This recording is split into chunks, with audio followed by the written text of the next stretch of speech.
ζωή τους, με το αίμα τους, με τον αγώνα τους, έδωσαν σε εμάς τη δυνατότητα να ζούμε ελεύθεροι και να τους διαβεβαιώσουμε ότι ούτε την ιερά των μνημονίζουμε, αλλά ούτε και την διαστρέβλωση της ενίας του αγώνος τον αποδεχόμαστε. Όχι, δεν ήταν εμφύλιος το αγώνα 46-49. Ήταν αντισημωριακός αγώνας. Μόνο αντισημωριακός.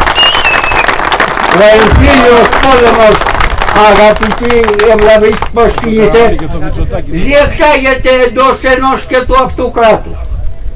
Εδώ όμως η αντίπαλος πλευρά είχε τις περιοχές εξορμησεώσεις στις γειτονικές χώρες, Αλβανία, Ιουγκοσλαβία, Βουλγαρία. Εκεί οι βάσεις εξορμησεώσεων, εκεί τα έμπερα εκπαιδευσεώσεων, εκεί οι αποθήκες πυρομαχικών, εκεί οι αποθήκες λιπού υλικού, εκεί η δεδομένη βοήθεια για ανασυγκρότηση και επανάκαμψη στην χώρα. Ακόμη, κατά τον εμφύλιον πόλεμο, δεν επέξεται μεταβολή της εδαφικής κυριότητας του κράτους.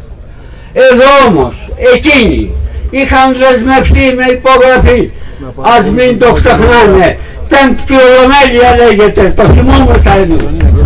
Είχαν δεσμευτεί ότι αν επικρατήσουν σε αυτόν τον βρώμικο πόλεμο τους, θα απέδιδαν την ελληνική Μακεδονία στους Σλάβους. Και ακόμα, στον εμφύλιο πόλεμο, συμφωνώς με το διεθνές δίκαιο, όταν μια ένοπη ομάδα της μιας ή της άλλης πλευράς ζητήσει καταφύγιο σε γειτονική χώρα, η χώρα αυτή οφείλει να επιστρέψει την είσοδο της ενόπλου αυτής ομάδος, όμως πρέπει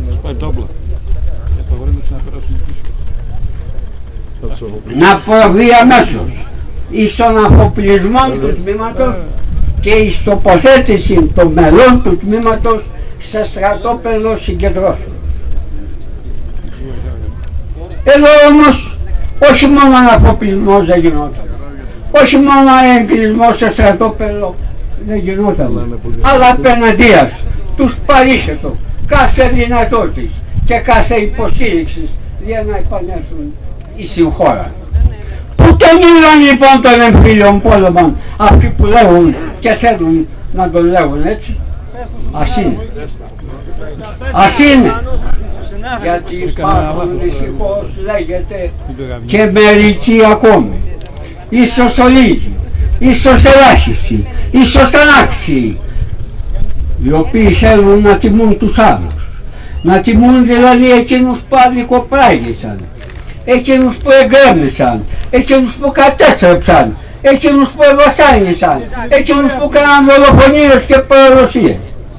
Αυτούς τους ολίγους ας τους αφήσουμε με τα σανοή τους ηλέασον πίσω, στην άκρη του δρόμου που πορεύεται το έθνος, πίσω, απομονωμένους, έως ότου έρθει το ποτάμι του χρόνου, το ποτάμι της ιστορίας και παρασύλλητα ηλέασον, ως άχρηστα και ανωφελή αντικείμενα.